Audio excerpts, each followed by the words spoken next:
예, 여러분 우리나라에는 오포 세대가 있답니다. 오포 세대. 근데 여러분 중국에는 탕핑 세대가 있답니다. 탕핑족, 탕핑 세대. 탕핑이라고 하는 뜻이 뭐냐면 평평한 곳에 눕다입니다. 평평한 곳에 눕다.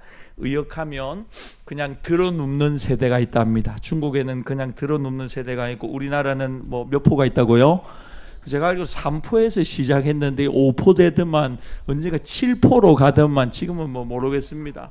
어쨌든 뭐 쉽게 얘기하면 다 포기하고 산다는 거죠. 5포 이야기할 때는 뭐 취업을 포기하고 연애 포기하고 결혼 포기하고 또 출산도 포기하고 맞아 내 집 마련도 포기하고 이게 5포랍니다. 5포 아니죠 우리 청년들 아니죠. 여러분 꿈꾸십시오. 여러분도 그러지 마세요. 포기하지 마세요 여러분. 중국에는 탕핑족이 있습니다. 탕핑족. 탕핑은 뭐냐면 일할 곳도 없고 일해봐야 나라나 환경이나 뭐 모든 것이 잘 살 수 있는 여건도 되지 않고 아무리 열심히 일해도 현실은 변하지 않을 거다. 그러니까 이 어려운 현실을 바꿀 수 없으니까 그냥 평평한데 들어 누워버리자 이런 거죠. 들어 버리자. 취업을 위해 노력하지 않는답니다. 중국의 청년들이 별로 노력하지 않는답니다. 하루 뭐 내지는 일주일 단기 알바 정도 찾는답니다. 그래서 조금 벌고 또 일정 부분 또 편안하게 놀고 쉬고 그 다음을 생각하지 않는다는 거죠. 다시 눕는답니다. 일어나라고 젊은이들에게 일하면 그들이 이렇게 이야기한답니다. 나보고 일어나라고요. 이번 생은 망했으니 차라리 나는 아무것도 안 하고 누워 있을랍니다. 그렇게 이야기를 하는 그 탕핑족이라는데요. 여러분 탕핑족이 왜 생기는 것인가? 오포 세대가 왜 생기는 것이냐? 또 우리나라 보고 뭐 헬조선 그런 이야기 많이 하죠. 참 신기하죠. 이전보다 훨씬 더 좋아졌거든요. 환경이나 모든 부분들은요. 얼마나 좋아졌습니까? 여러분 지금 뭐 무상 교육이 얼마나 뭐 이렇게 되고 여러분 저도 여러분도 공부할 때 도시락 2개씩 쌌죠. 안 쌌습니까? 3개씩 싸고 안 그랬습니까? 저희 엄마 너무 불쌍하더라고요. 아침에 도시락을 2개씩, 3개씩, 4개씩 이렇게 싸는데 와 정말 이거는 답이 없죠. 그 도시락 싸다가 뭐 거의 뭐 볼일 다 보낼 만큼 우리 어머니들이 그만큼 하셨어요. 그러니까 여러분 이전에 비해서는 얼마나 많이 좋아졌는지 몰라요. 무상급식 하면서 학교 가니까 뭐 밥도 얼마나 잘 나옵니까? 그러니까 아이들 뭐 정말 좋죠. 좋은 환경에서 공부하고 있습니다. 유튜브 들어가고 인터넷 들어가면 공부할 수 있는 환경들이 얼마나 또 많이 있는지 모릅니다. 그러니까 자료가 없어서 뭘 못하는 시대가 아닙니다. 정부 시책에도 공부하려고 하는 학생들을 위해서 많은 정책들이 입안되어 있습니다. 여러분 이전에는 저희 목회자들만 해도요. 뭐 미국 가서 공부하고 남아공 가서 공부하고 유학에 대한 마음들이 많이 있었어요. 그래서 학교 졸업하면서 나 꼭 유학 갈까 이런 동기들도 있었고 선후배들이 많았어요. 실제로 정말 배고라 가면서 미국에 가서 외국 나가서 설거지하면서 야간 학교 경비하면서 여러 주차 알바하면서 정말 어렵게 힘들게 공부를 했다고요. 그런데 여러분 지금은요. 얼마나 많은 공부할 수 있는 환경들이 갖추어져 있는지 모릅니다. 제가 공부하려고 마음만 먹으면요. 그냥 외국에 안 나가도 한국에서 공부할 수 있는 과정들이 정말 많이 우리나라 들어와 있습니다. 자료도 얼마나 많이 있는지 모릅니다. 그냥 지난주에 미국에서 어떤 유명한 교회 목사님 했던 설교를요 바로 이번 주에 들을 수 있습니다. 그것도 바로 통역해서 들을 수 있습니다. AI로 통역할 수 있는 그런 툴들도 얼마나 많이 나와 있는지 모릅니다. 근데 여러분 신기하죠. 정말 편리한 우리가 세상을 살아가고 있는데 소망이 없습니다. 그래서 이번 생을 망했으니 차라리 나는 아무것도 안 할란다, 도전 안 할란다 하고 살아가는 젊은이들이 많다는 것입니다. 여러분 왜 그럴까요? 여러분 이유는 하나입니다. 제가 좀 전에 이야기했지만 소망이 없습니다. 소망이 미래에 대한 소망과 희망을 다 잃어버린 것입니다. 희망을 잃어버린 사람들이 여러분 다시 일어설 수 있기는 참으로 요원한 일입니다. 어떻게 하면 다시 일어설 수 있느냐? 그런데 여러분 성경은 우리 믿음의 사람들을 향해서 이렇게 이야기합니다. 7번 넘어져도 다시 얼마든지 일어설 수 있다고. 아무리 실수하고 실패하고 넘어지고 무너지더라도 여러분 우리가 믿고 의지하는 분은 여호와 하나님이신데 그 하나님이 오늘도 저와 여러분 곁에서 우리를 일으켜 주시는 줄 믿습니다. 7번 넘어져도 다시 일어설 수 있습니다. 여러분 제가 이전에도 그랬지만 그 삘릴리 개굴개굴 삘릴리 그 7번 넘어져도 일어나라 알죠? 울지 말고 일어나 있어요. 예, 그런 노래가 있었습니다. 어린 시절에 우리 부르고 자란 노래가 있습니다. 저는 솔직히 잠언의 그 말씀 보면서 이런 말씀이 있어 싶었어요. 여러분 대저 의인은 7번 넘어져도 다시 일어나려니와 악인은 한 번 넘어져도 망한다 그래요. 성경에 있는 말씀이에요. 7번 넘어져도. 여러분, 차이가 어디 있냐면요, 악인과 의인의 차이가, 의인은 예수 믿는 사람은 7번 넘어져도 곁에서 우리를 일으켜 주시는 하나님이 계십니다. 여러분 걱정하지 마십시오. 다시 일어섭니다. 하나도 걱정하지 않습니다. 여러분, 이런 일 저런 일 만나가지고 목사님이 끝난 것 같아요. 걱정하지 마십시오. 안 끝납니다. 여러분, 이 땅에서 끝난다 하더라도 영원한 천국이 우리를 기다리고 있습니다. 얼마나 자신만만한지 압니까? 예수 믿는 사람이요, 이 땅에서 어렵고 힘들고 가난하고 병들게 살더라도 이 땅은 잠시 잠깐입니다. 안개와 같습니다. 잠깐 있는 것 같은데 눈 돌아보면 없습니다. 그게 인생입니다. 정말 빨리 날아가는 것 같습니다. 그러나 영원한 천국이, 영원한 하나님께서 영원한 나라를, 영원한 처소를 저와 여러분을 위하여 이미 준비하고 계신 줄 믿습니다. 그것을 바라보고 소망하며 믿고 살아가니까 얼마나 자신감이 넘치는지 모릅니다. 마음에 담대한 마음이 생깁니다. 그래서 여러분, 시편에 다윗이 뭐라고 합니까? 1000만인이 일어나 나를 치려 할지라도 나는 두려워하지 아니하겠노라. 왜 그렇습니까? 여호와 하나님은 나의 반석이시고 산성이시고 환난 날에 만날 큰 도움이 되시기 때문입니다. 여러분, 그 하나님께 소망을 두며 살아가는 우리 모두가 되기를 바랍니다. 하나님께 소망을 두면 이 땅에서 여러분, 저와 여러분들을 흔들 만한 것들이 그리 많지 않는 것입니다. 왜 포기하고 살아갑니까? 왜 이번 생은 망했다고 이야기를 합니까? 믿는 바가 없고요, 소망이 없기 때문입니다. 오늘 우리가 읽은 이사야 52장이 그래서 중요합니다. 희망을 잃어버린 사람들이 어떻게 다시 일어설 수 있느냐, 그 마음에 그 소망을 가지고 어떻게 다시 새로운 시작을 할 수 있느냐, 오늘 우리가 읽은 본문이 우리에게 설명하고 있습니다. 오늘 우리가 읽은 본문은 바벨론의 노예로 끌려간 이스라엘 백성들에게 하나님이 하시는 말씀입니다. 포로 귀환에 대한 말씀을 하나님이 지금까지 쭉 하셨거든요. 그러면서 소년이라도 피곤하고 장정이라도 넘어지고 쓰러지지만 여호와를 앙망하는 자에게 새 힘을 주실 것이다. 그래서 내가 광야에 길을 만들고 사막에 강을 만들어서 너희들을 다시 돌아오게 할 것이다. 이런 회복의 메시지가 우리가 읽진 않았지만 이사야 앞부분에 쭉 나온다. 근데 중요한 건 뭐냐면 이스라엘 백성들이 이 자포자기와 낙심과 좌절과 절망에서 일어설 수가 없는 것입니다. 왜냐하면 여러분 늘 그렇죠. 오늘도 은혜 받고 집으로 돌아가면 내일 아침에 눈을 뜨면 현실이 뭔가 바뀐 게 있습니까? 없습니까? 그대로거든요. 내 얼굴도 그대로고 얼굴 좀 부을 수 있겠습니다. 여러분들이 기도하던 제목이 단번에 뭔가 변화가 되고 아팠는데 몸이 좀 힘들고 질병이 있었는데 내일 아침에 눈을 떴더니 싹 사라졌어요. 이런 게 있으면 좋겠어요. 그런데 없는 게 그대로고 현실은 그대로일 경우가 너무나 많이 있거든요. 그래서 이스라엘 백성들이 하나님의 말씀을 선지자로부터 듣지만 마음속에 뭐가 있냐면 여전히 현실을 보니까 자포자기하고 낙심이 되는 것입니다. 현실이 너무 어렵거든요. 비참하거든요. 가난하거든요. 병들었거든요. 그러니까 아무리 환경을 둘러봐도 변화가 보이지 않는 겁니다. 그러니까 소망의 메시지가, 하나님이 선언하시는 구원의 메시지가 그들에게 어필이 되지 않는 겁니다.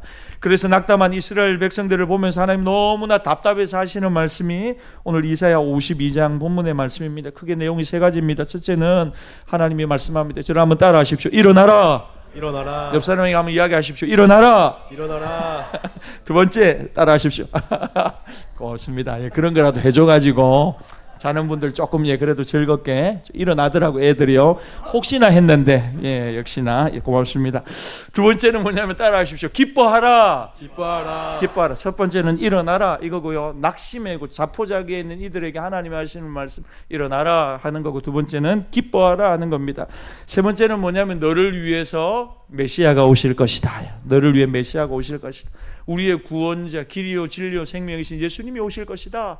여러분, 여기에 대해서 오늘 본문이 이야기를 하고 있습니다. 첫 번째 주제가 1절부터 6절까지 나오는데 우리 1절 말씀 같이 읽어보겠습니다. 시작. 시온이여 깰지어다 깰지어다 내 힘을 낼지어다. 거룩한 성 예루살렘이여 내 아름다운 옷을 입을지어다. 이제부터 할례받지 아니한 자와 부정한 자가 다시는 내게로 들어옴이 없을 것임이라.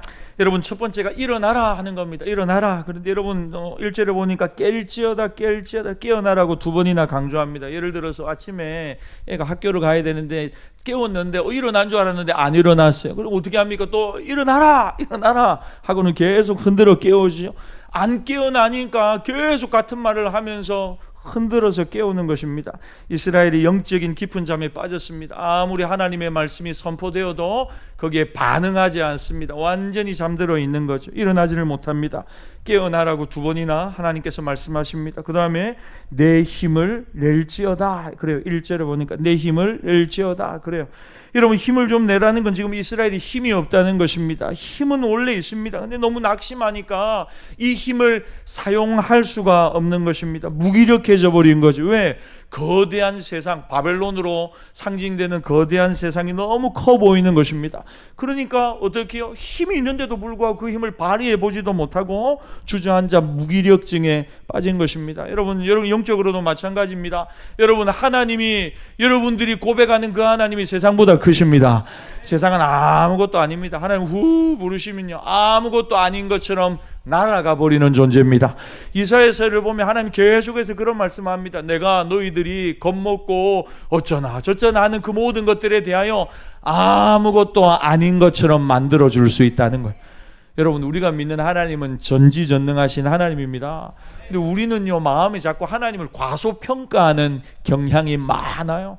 여러분, 그 증거가 뭔지 압니까? 그 하나님 앞에 기도하러 나와서도요, 기대를 안 합니다. 기대를. 뭔가 받으려고 나온 아이처럼 얼굴에 정말 기대하는 마음으로 나오면요, 얼굴 표정이 얼마나 좋겠습니까? 또 즐겁겠어요. 그런데 여러분의 얼굴에, 오늘 나온 여러분들의 얼굴에 그 하나님을 기대하는 마음이 충만했으면 좋겠어요. 가득했으면 좋겠어요. 여러분, 기도하는 거는요, 너무너무 복되고 좋은 일입니다. 오늘도 나오면서 이런 생각이, 기도할 수 있다는 게 얼마나 복된 일이냐, 감사한 일이냐. 수고하고 무거운 짐을 하나님께 다 던져버리고 하나님이 주시는 나를 향한 크시고 놀라운 좋은 계획을 내가 깨닫고 또 하나님 앞에 기도할 때 하나님이 그 모든 기도를 응답해 주실 것을 기대하니까요, 이 시간이 얼마나 좋고 복된 시간인지 모릅니다. 그러나 오늘 저는 최대한 빨리 마치도록 애를 쓰겠습니다. 왜냐하면 내일 아침에 우리 토토즐이 있습니다. 토토즐, 깨알 같은 광고, 내일 6시 반 토토즐 오세요. 엘리베이터 보니까 내일 추첨도 엄청 많이 하대요. 뭐 좋은 것도 많이 준대요. 그래서 내일 같이 와가지고 같이 또 기도하고 그랬으면 좋겠습니다. 애들 다 깨워가지고 일어나라 해가지고 내일 데리고 한번 와보십시오. 그래서 힘을 좀 내랍니다. 첫 번째는 깨어나라고 하고, 두 번째는 힘을 내라. 세 번째는 1절에 보니까 내 아름다운 옷을 입으라 그랬어요. 여러분, 잔치할 때 입는 옷이요, 아름다운 옷입니다. 이 말은 기뻐하라는 거죠. 기뻐, 우중충하게 인상 쓰지 말고 하나님을 소망하는 가운데 다시 네 안에 있는 기쁨을 일으키라, 그렇게 이야기를 하세요. 여러분, 제일 좋은 전도 방법은 뭐냐면요, 우리가 지금 전도하려고 애를 쓰는데 교회 다녀오고 난 뒤에 여러분 활짝 웃으십시오. 집안에 가족이 교회를 안 다녀요. 근데 교회를 갔다 왔는데 표정이 안 좋아요. 피곤해 미치겠다 이러고 집에 들어오는 거예요. 그러면 여러분 한번 입장 바꿔 생각해 보세요. 여러분 가족이 교회 가고 싶겠습니까? 교회 진짜 피곤한데구나. 그러면 바로 나오는 말이 뭐니? 그러게 말라 교회 갔노? 안 그러겠어요. 여러분 교회 다녀왔다니, 와, 새 힘이 넘친다. 정말 우리 교회 정말 좋다. 갔다 오면 정말 힘이 넘치고 살아갈 진짜 에너지를 얻는다. 네 교회 한번 가자 이래야죠. 교회를 갔다 왔는데 월요일 아침에 출근을 했는데 피곤해 죽어, 한숨을 푹푹 쉬고, 와, 그런데 어제 뭐 했는데? 이러면 교회 갔다 왔다 아이가. 아니, 그러면 여러분 진짜 고춧가루 뿌리는 거죠. 교회를 뭐 어떻게 오라는 겁니까? 오지 말라는 겁니까? 와, 진짜 교회 무서운 데다. 절대로 나는 교회 안 갈 것이다. 그러지 않겠어요? 여러분 제발 교회 오늘도 마치 집에 가서 제발 이상한 소리 나올 거 일찍 자세요. 그냥 얼굴 보지 말고 바로 자세요. 괜히 막 와가지고 오늘 어땠노? 나 오늘 미치겠다. 피곤해 죽겠다. 찬양 오늘 와 그리 기도하고 막 설교 오늘 막 미쳤다 하고 그러지 마시고, 여러분 제발 좀 기쁘고 즐겁게. 그래서 여러분 주변에 있는 사람들, 여러분들의 얼굴을 보고, 야, 교회는 진짜 가볼 만한 곳이다, 이런 마음을 먹도록. 2절 말씀 같이 읽겠습니다. 2절입니다. 시작. 너는 티끌을 털어버릴지어다. 예루살렘이여 일어나 앉을지어다. 사로잡힌 딸 시온이여 내 목줄 스스로 풀지어다. 너무 자포자기하고 있거든요. 하나님이 그렇게 말씀하시면 티끌을 털어버려라. 여러분, 이 티끌은요, 잘못된 과거의 습관들을 이야기합니다. 노예의식, 패배의식, 잘못된 인생의 방향과 절망과 좌절, 이걸 뭐라고 합니까? 털어버리라는 거예요. 털어버리십시오. 오늘 여러분 기도하면서 여러분의 가슴을 이렇게 터십시오. 여러분 마음에 있는 것들을 터십시오. 여러분 어깨도 좀 치십시오. 여러분 너무 무거운 짐을 지고 살아가시는 분이 있습니까? 터십시오. 머리가 너무 무거운 분들이 있습니까? 여러분 머리도 좀 하나님 앞에 이렇게 붙들고 새롭게 해달라고 막 이렇게 기도해 보십시오. 과거에 여러분들이 가지고 있던 안 된다고 생각하는 그 모든 의식과 패배의식과 잘못된 절망과 좌절들이 오늘 말씀 안에, 기도 안에 여러분 다 깨끗하게 사라져 버리기를 소망합니다. 그리고 뭐라고 합니까? 일어나 앉으라고 이야기합니다. 2절을 보십시오. 예루살렘이여 일어나 앉을지어다. 일어나 앉아라. 그리고 2절 끝에 뭐라고 합니까? 내 목에서 스스로 줄을 풀어라. 그래요. 내 목의 줄을 풀어라. 여러분 이 목의 줄은요, 남이 와서 씌운 게 아닙니다. 지금 포로 생활을 하고 있지만 이스라엘 백성 혼자서 자기 스스로가 어떻게 생각하냐면 우리는 묶였다. 우리는 절대로 자유할 수 없고 이 포로 생활에서 해방되지 못할 것이다. 스스로 좌절하고 낙담해서 나는 끝났다. 나는 아무 희망도 없다. 다른 사람들은 저렇게 기쁘고 즐겁게 잘 사는데 내 인생은 왜 지금 이런 것이, 다른 사람하고 비교하면서. 여러분 잘 들으세요. 일찍 피는 꽃도 있지만 늦게 피고 열매 맺는 꽃도 있습니다. 하나님이요 각자의 인생을 다 다르게 만드셨습니다. 다른 사람하고 비교하는 게 얼마나 어리석은 일인 줄 아십니까? 하나님이 여러분들의 인생에 주신 기쁨이 있습니다. 하나님 여러분들을 통해 반드시 하실 일이 있는 줄 믿습니다.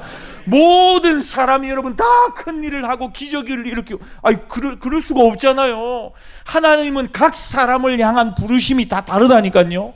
저 사람을 보면서 나는 왜 저 사람처럼 하지 못, 그런 생각 하실 필요가 없어요. 오히려 대신에 하나님 나를 통해 하실 일들이 이루어지게 해주십시오.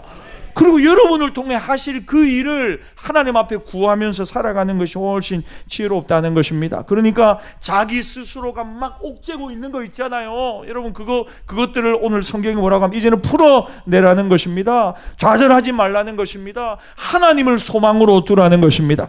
여러분 이 여섯 가지 약속, 하나님의 명령과 약속 속에는 뭐가 있느냐?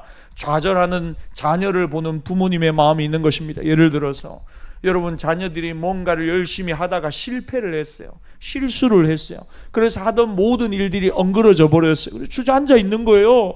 그래서 밖에도 나가지 않고 집에도 막 컴컴하게 커튼 치고는 밥도 먹지 않고 식음을 전폐하고 그냥 잠이나 자면서 나를 찾지 말라고 하고 문도 잠그고. 그럼 여러분 부모님의 마음이 어떻겠습니까?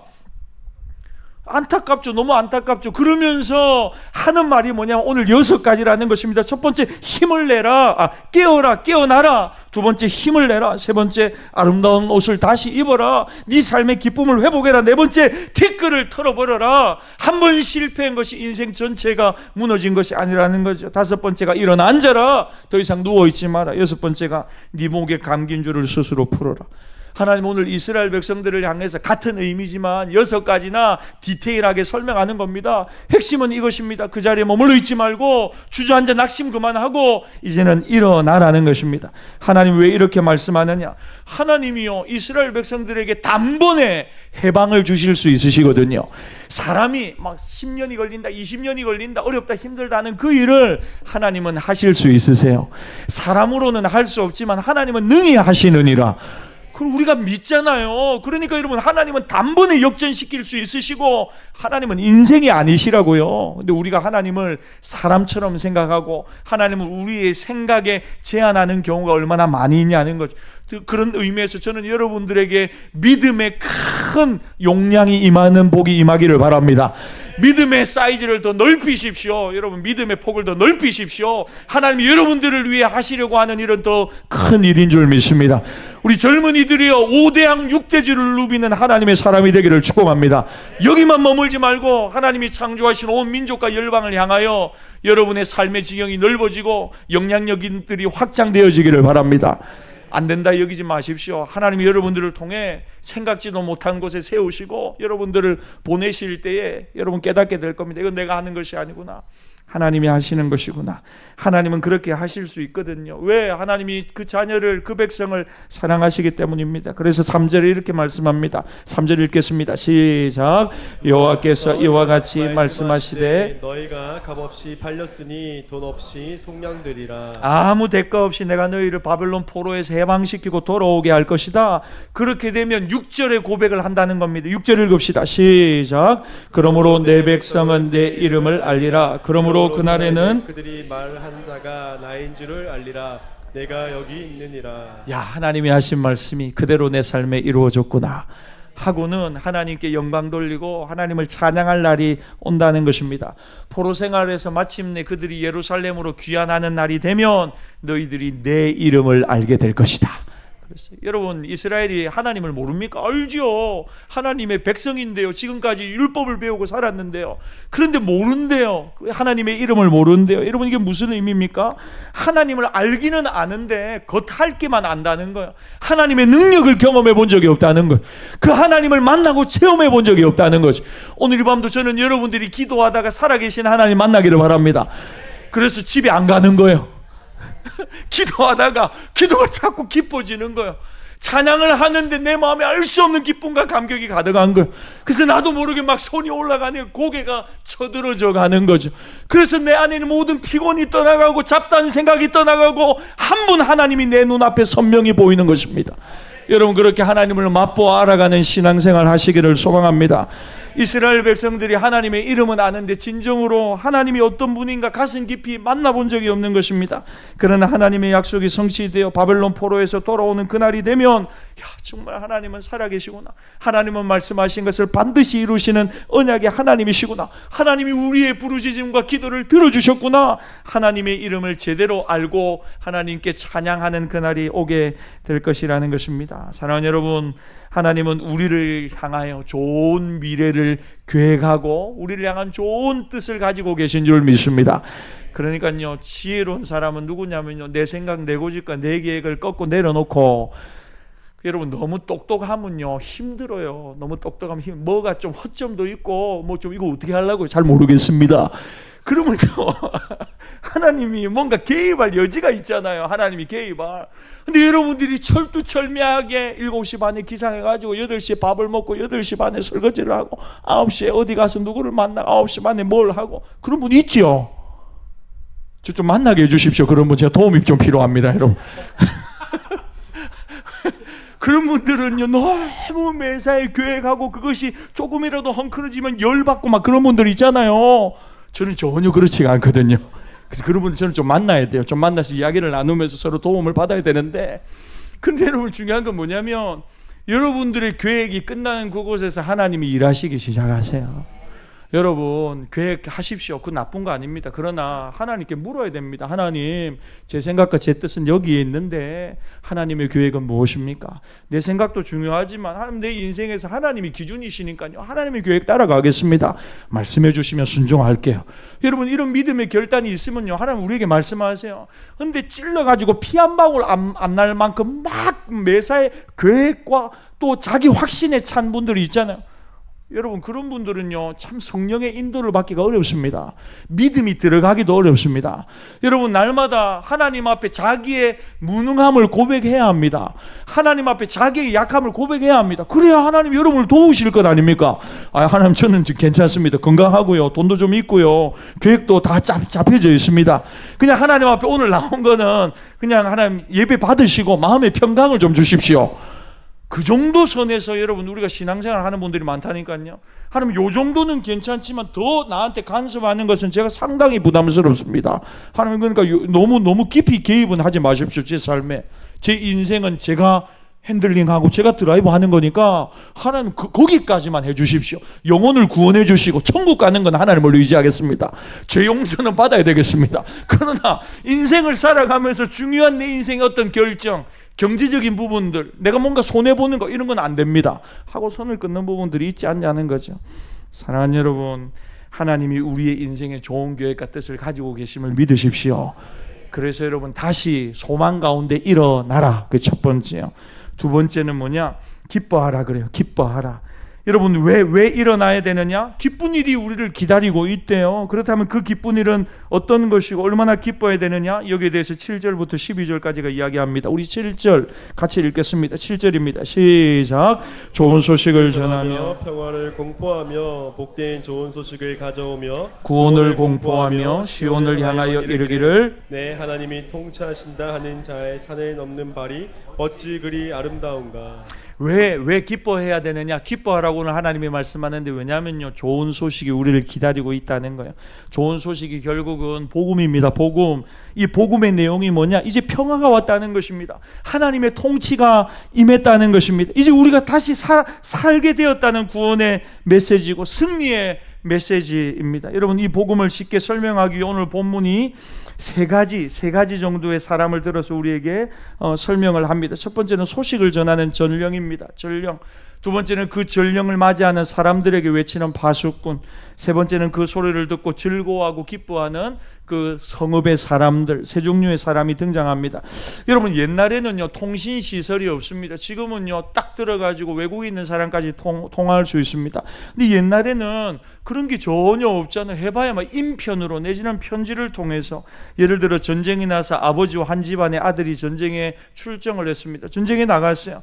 그 아내와 그 자녀들이 아버지와 그 전쟁터에 나간 오빠나 형의 소식을 얼마나 손꼽아 기다리겠습니다. 궁금합니다. 초조하고 불안해하고 두려워합니다. 전쟁이 벌어졌는데 결국 그 전쟁에서 이 나라가 승리했습니다. 남편도 다행히 무사하고 아들도 무사합니다. 그래서 전령이 이 승리의 소식을 가지고 성내로 지금 달려오는 것입니다. 우리가 잘 알듯이 마라톤의 유래가 여기에 있습니다. BC 490년경에 아테네 군사 10,000명하고 페르시아의 대군 10만 명이 전쟁을 벌입니다. 국가 간 전쟁을 벌입니다. 아테네 시민들 생각하죠. 이거 전쟁이 싸움이 안 된다는 거죠. 전령을 기다립니다. 왜냐하면 전쟁에서 패했다는 소식을 듣자마자 국외로 도망가야 됩니다. 아니면 그대로 대군이 들이닥쳐서 모든 것을 다 유린해 버리는 것입니다. 그런데 여러분, 기적적으로 아테네 군대가 1만 명으로 10만 명의 페르시아 대군을 무찔러 버렸습니다. 이 승전보를 알리기 위해 전령인 페이디피데스라고 하는 사람이 마라톤 들판에서 아테네 성까지 40km를 쉬지 않고 달립니다. 마라톤 들판에서부터 달려가는 겁니다. 결국 아테네 성에 들어가면서 외칩니다. 기뻐하라, 기뻐하십시오, 우리가 승리했습니다 하고 외치고 그만 너무 쉬지 않고 달려온 탓에 쓰러져 그 자리에서 죽어버립니다. 그걸 기념하는 것이 마라톤 경기지요. 소식을 전하려고 목숨을 걸고 달려온 거리가 42.19km랍니다. 그러니까 여러분, 이게 전령의 마음이고 또 전령이 전하는 기쁨의 소식이라는 거죠. 철없는 사람들이 이런 이야기할 수 있습니다. 그냥 좀 천천히 뛰다가 걷다가 해서 오지, 뭐 하려고 죽을 똥 살 똥 그렇게 끝까지 달려가지고 자기 목숨을 상하게 했느냐. 여러분, 이건 정말 철없는 이야기입니다. 왜냐, 그 당시로 돌아가서 생각해 보면요, 이기고 진 결과는요 정말 중요한 겁니다.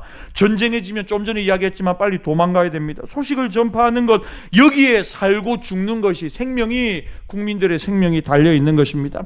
바벨론 포로에서 이스라엘 백성들이 해방되어 돌아온다는 것, 여러분 정말 기쁘죠.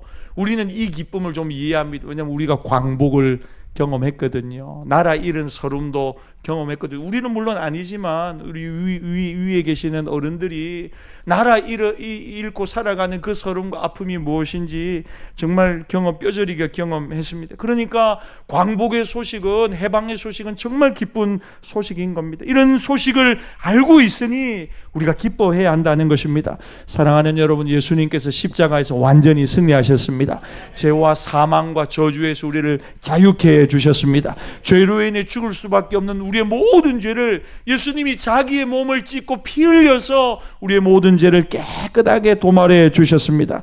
그리고 영원한 천국의 문을 열어주셨습니다. 그러니까 여러분, 이 바벨론 포로 해방보다 더 크고 기쁜 소식은 무엇이냐면, 죄로 죽을 수밖에 없는 우리를 예수님이 이 땅에 오셔서 십자가를 지심으로 우리 죄를 사하시고 우리를 하나님 자녀 삼아주셨다는 것, 죄의 문제가 해결되고 죽음의 문제가 해결되고 내세의 문제가 해결되었다는 것, 여러분 그것이 더 크고 기쁜 소식인 줄 믿습니다. 10절을 같이 읽겠습니다. 10절입니다. 시작. 여호와께서 열방의 목전에서 그의 거룩한 팔을 나타내셨으므로 땅끝까지도 모두 우리 하나님의 구원을 보았도다. 하나님의 구원이 열방 모든 사람들에게 이제 드러나고 나타나게 되었다는 것입니다. 사도 바울 로마서 10장 15절에 오늘 본문을 인용해서 이렇게 이야기합니다. 우리 같이 한번 로마서 10장 15절도 한번 읽어볼까요? 예, 시작.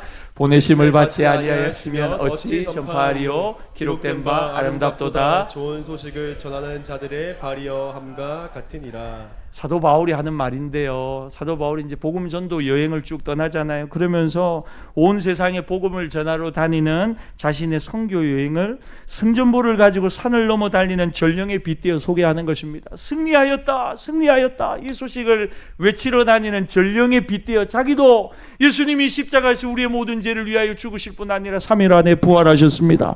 이 사실을 믿는 자마다 하나님의 자녀가 되어 죄 씻음 받고 영원한 천국을 선물로 받습니다. 이 사실을 사도 바울이 선포하며 하나님의 교회를 세워가고 있다는 것입니다. 그래서 얼마나 기쁘냐, 이 발이 얼마나 복되냐. 사랑하는 여러분, 저는 여러분들이 한 달간 복된 발로 살아가시기를 바랍니다. 나이트나 가고 막 술 마시러 가고 세상 사람 만나러 가고 쇼핑이나 가고 자기 하고 싶은 거 이리저리 뛰어다니는 발은 제가 아름다운지 모르겠고, 그 여러분 복음을 전하는 발이 아름답대요. 여러분 이번 한 달간 하나님이 즐거워하고 하나님이 기뻐하시는 복음 전하는 복음의 전령들이 다 되시기를 축복합니다. 그 발을 하나님이 기뻐하신대요. 세 번째, 너를 위해, 마지막입니다. 너를 위해 메시아가 오신다는 것. 여러분 이것이 복음의 핵심입니다. 그런데 그 메시아가 나를 위해 고난받으시고 나를 향한 하나님의 뜻을 완전하게 성취하신다. 13절부터 15절까지의 말씀입니다. 여러분 먼저 나를 위해 오시는 메시아의 모습이 어떠냐, 우리 14절 말씀 같이 한번 읽겠습니다. 14절 시작. 전에는 그의 모양이 타인보다 상하였고 그의 모습이 사람들보다 상하였으므로 많은 사람이 그에 대하여 놀랐거니와. 메시아로 오시는 그분이 영광의 모습이 아니라는 겁니다. 아주 초라한 모습, 몸이 많이 상한 모습. 그래서 아니 저런 분이 어떻게 메시아가 될 수 있냐, 사람들이 놀란다는 거예요. 더 놀라운 것은 15절인데 같이 읽읍시다. 시작. 그가 나라들을 놀라게 할 것이며 왕들은 그로 말미암아 그들의 입을 봉하리니 이는 그들이 아직 그들에게 전파되지 아니한 것을 볼 것이요 아직 듣지 못한 것을 깨달을 것입니다. 메시아가 와서, 예수님이 와서 세상 사람들이 알지도 못하고 듣지도 못한 이야기를 할 거라는 것, 그걸 보고 들으면서 많은 사람이 충격을 받을 것이라는 것입니다. 사랑하는 여러분, 우리 13절을 눈으로 한번 보세요. 여러분 이 메시아에 대한 예언을 이 당시 사람들이 전혀 이해하지 못했습니다. 13절에 보면 보라 내 종이 형통하리니 그랬어요. 여러분 형통이라고 하는 단어가 13절에 중요한데요. 형통한데 고난을 받는다. 오늘 13절이 이야기합니다. 성경에서 이야기하는 형통의 의미는 뭐냐면, 여러분 잘 들으십시오. 어떤 대가를 지불하더라도 하나님의 뜻이 완성되는 것. 그걸 여러분 요한복음에 보니까 예수님이 영광이라고 설명하세요. 내가 아직 영광을 받지 않았다 그러세요.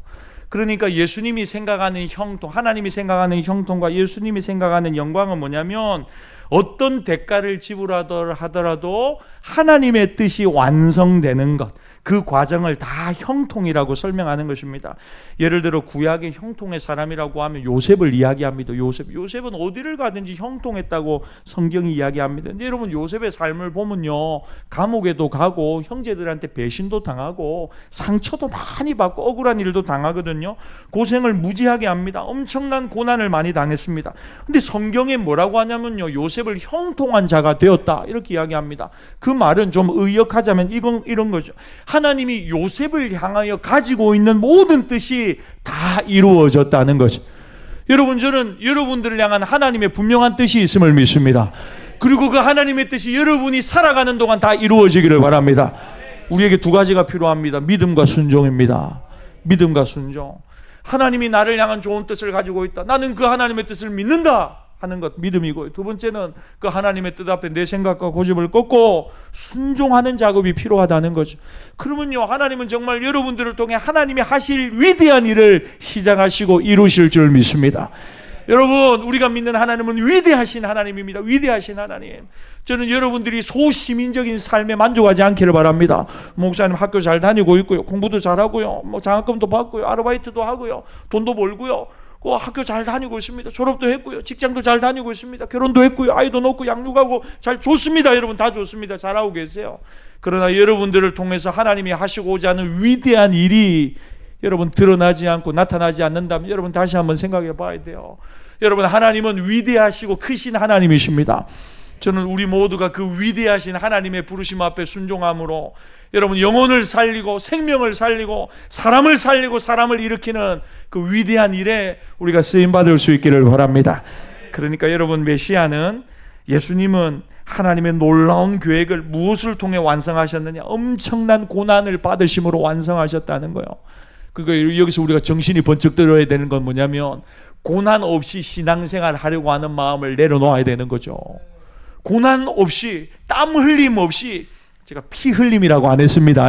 땀 흘림 없이 신앙생활 하려고 하는 마음을 내려놓아야 된다니까요. 오늘 말씀을 듣고 기도하는 여러분의 마음속에, 하나님, 어떤 고난이 와도 내가 이 믿음 붙들고 전진하겠습니다. 여러분, 이런 믿음과 각오와 결단이 있어 여러분에게 회복되기를 바랍니다.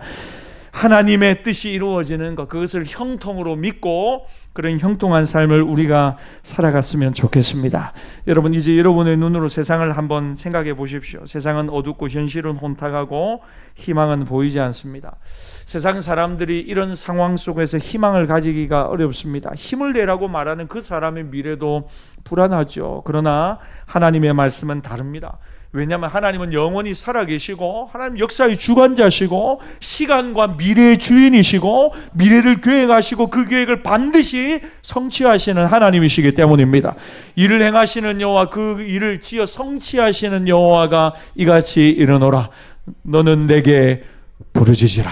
너는 내게 부르짖으라 그랬어요. 내가 내게 응답하겠고 네가 알지 못하는 크고 은밀한 일을 내게 보이리라. 여러분, 이런 여호와의 것입니다. 오늘 우리가 그 하나님의 말씀 앞에 순종하는 마음으로 나와 결단하며 기도할 때 그 말씀을 믿고 일어서고 힘을 내고 우리 목을 움켜쥐고 있는 모든 좌절과 낙심과 자포자기의 줄을 끊어버리고 다시 한번 소망의 하나님을 붙들고 여러분, 하나님께 쓰임받는 믿음의 종들로 다 살아가기를 주의 이름으로 축복합니다. 말씀을 정리하겠습니다. 오늘 이사야 52장을 요약하면 이렇습니다. 네가 세상에 대해 실망하고 하나님 다시 붙든다면 너는 일어날 수 있다. 하나님이 누군지 알게 될 것이다. 하나님은 반드시 살아 너를 인도하고 너의 인생을 책임진다는 것을 너는 반드시 알게 될 것이다. 그러기 위해서 여러분, 제가 한 가지만 더 말하고 싶은 건요, 세상에 대해서 여러분 실망해야 하나님을 붙듭니다. 여러분들이 우리가 세상을 살아가면서요, 언제 하나님을 향하여 눈물 나는 간절한 기도와 예배를 드리느냐?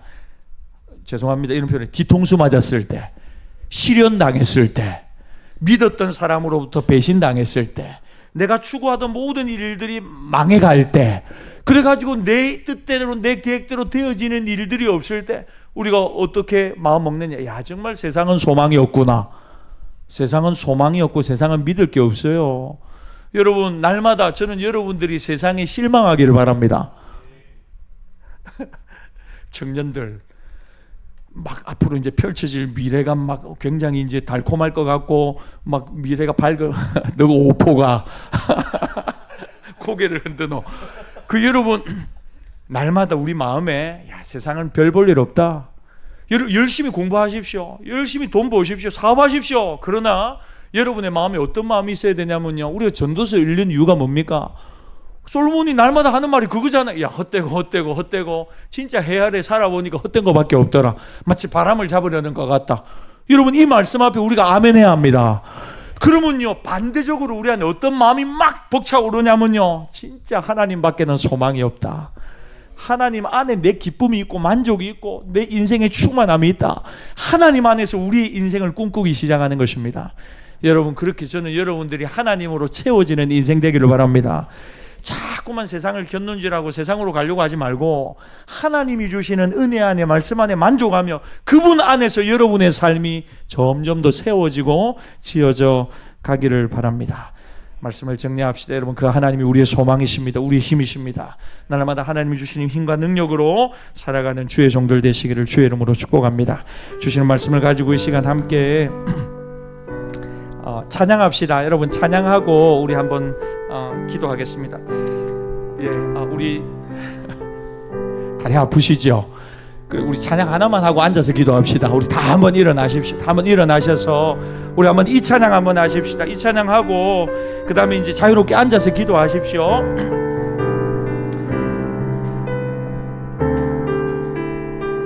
나는 내 마음의 복음이 나는 내 마음의 복음이 응했던 곳에서 다시 아버지를 만나고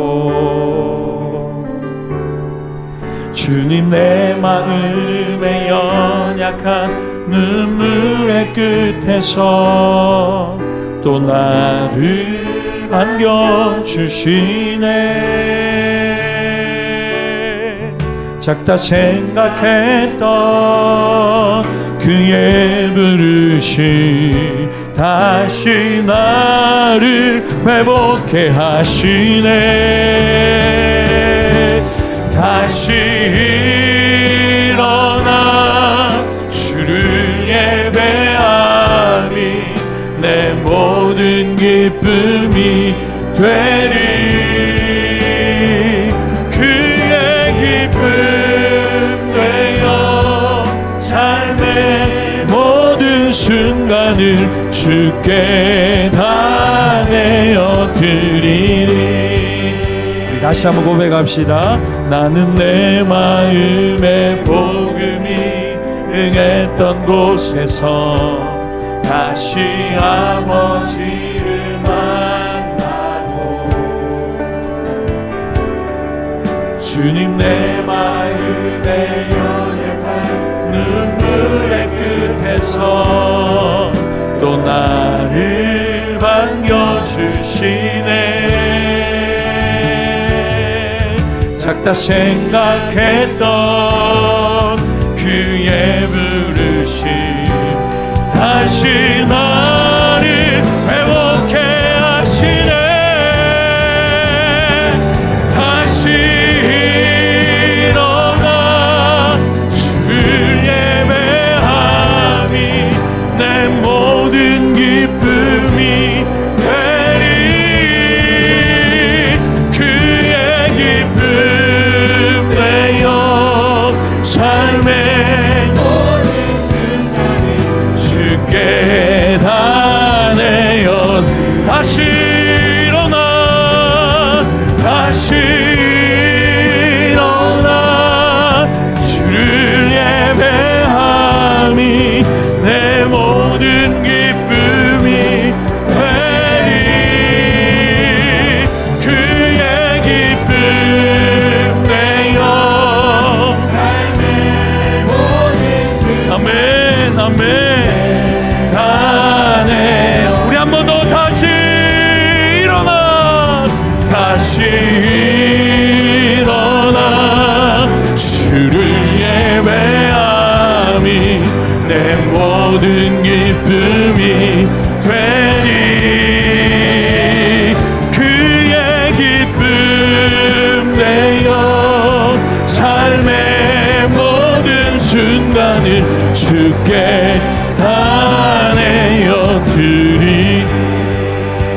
첫 번째 기도하겠습니다. 하나님은 우리가 깨어나기를 원합니다. 깰지어다 깰지어다 힘을 내어라 말씀하세요. 다시 기쁨을 회복해라 말씀하세요. 다시 너의 가운데 있는 모든 틸끌을 떨어버리고 과거의 실패와 좌절과 낙심의 자리에서 일어나 하나님께로 다시 나오라고 말씀하세요. 하나님, 우리가 이 말씀 못 들고 한번 기도하겠습니다. 하나님, 다시 일어나게 하옵소서.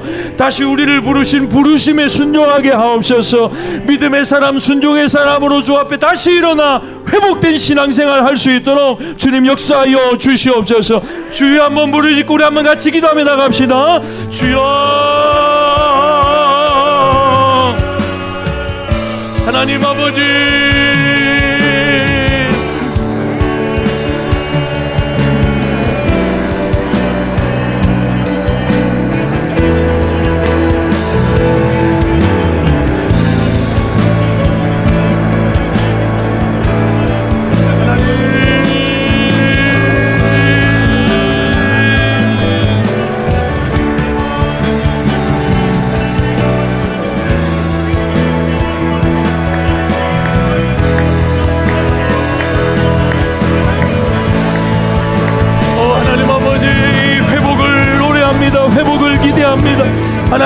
신앙의 회복이 있게 하여 주시고 사명의 회복이 있게 하여 주시고 하나님 하나님을 향한 믿음의 결단이 우리의 삶에 회복되게 하여 주시고 주님 감사합니다. 주님 찬양합니다.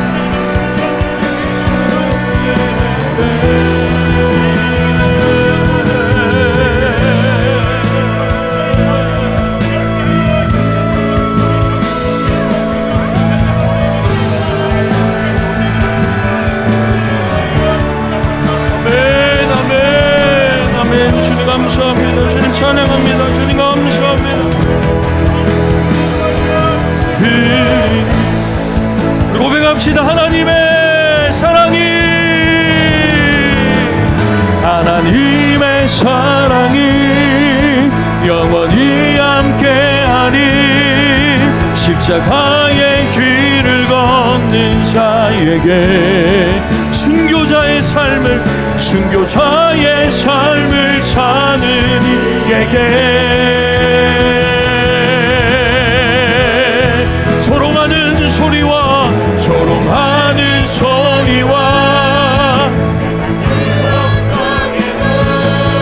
주의 순결한 신부가 되리라. 내 생명 주님께 드리리. 우리 믿음으로 하나님의 사랑이 영원히 함께하리. 하나님의 사랑이 영원히 함께하리. 십자가의 길을 걷는 자에게 순교자의 삶을 사는 이에게 조롱하는 소리와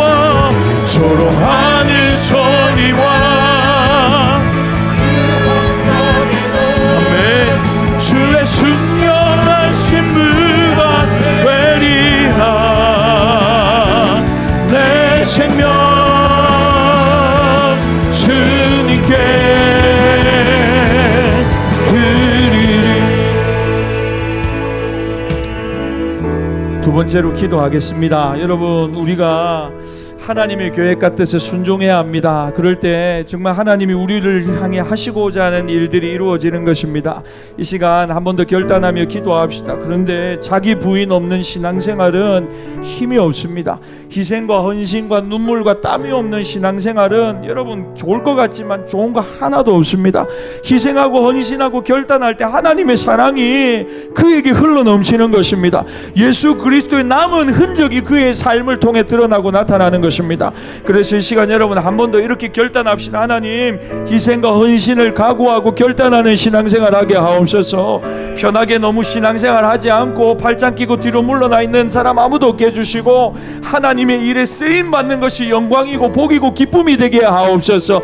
하나님, 그래서 세상 살아가는 동안 하나님이 우리의 삶의 중심 되게 해달라고 우리 주여 한번 부르짖고 우리가 하는 모든 일들 하나님이 기뻐하시는데 끝까지 잘 감당하게 하옵소서. 주여 한번 부르짖고 한 번 더 기도하겠습니다. 주여,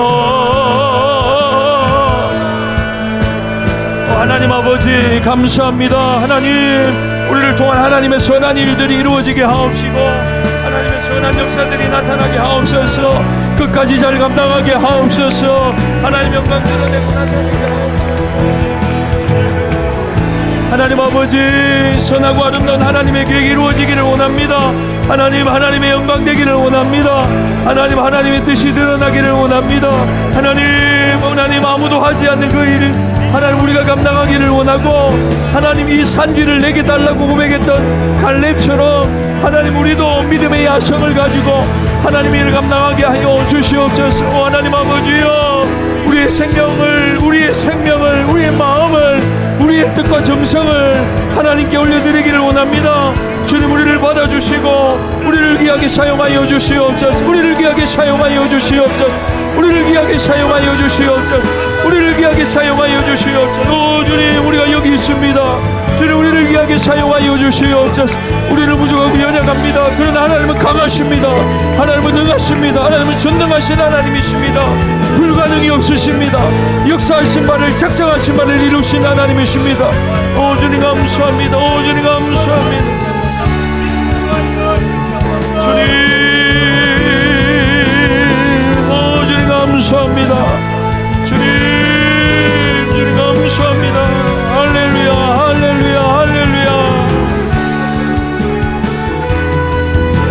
마지막으로 한번 찬양합시다. 내 모든 것, 내 모든 것, 나의 생명까지, 나의 생명까지 다 주님 앞에, 다 주님 앞에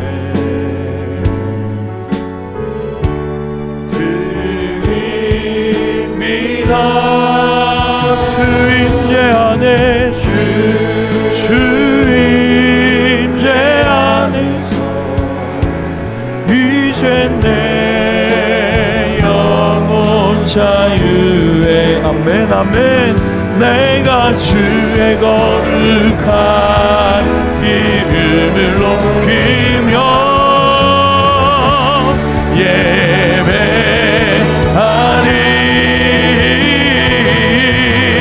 어린 양 찬양하리.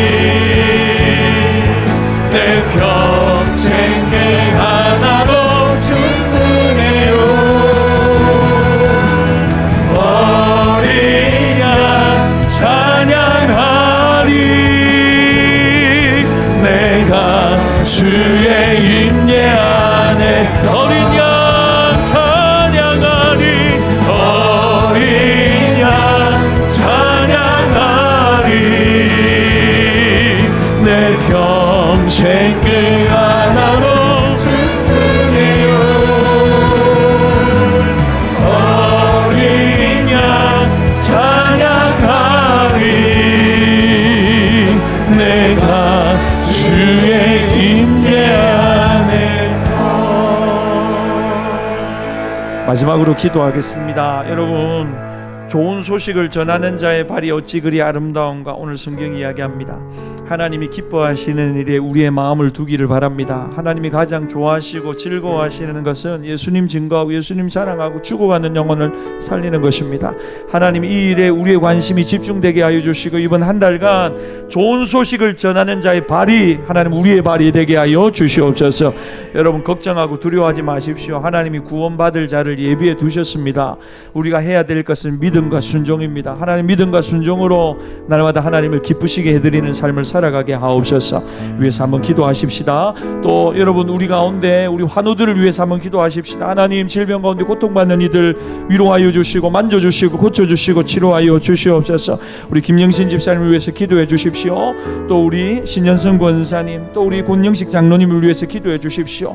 또 우리 가운데 여러 병원 치료받고 있는 많은 분들이 있습니다. 하나님 치료하여 주십시오. 하나님 강건하게 하옵소서. 우리 전혜선 집사님도 강건하게 하여 주시고 하나님 기도하는 모든 제목들을 붙들어 주셔서 영혼이 잘된 같이 범사가 잘되게 하시고 혹여나 육신은 연약하다 하더라도 믿음의 불이 일어나게 하여 주시옵소서. 믿음의 불이 일어나게 해달라고. 특별히 육신의 연약함을 앓고 있는 분들 하나님 치료하여 주시고 요로아파의 하나님 역사하여 주시옵소서. 오늘 기도받기를 원하는 분들이 있으면 제일 앞줄에 앉으시고요, 우리 주여 한번 부르짖고 우리 간절히 함께 기도하며 나갑시다. 주여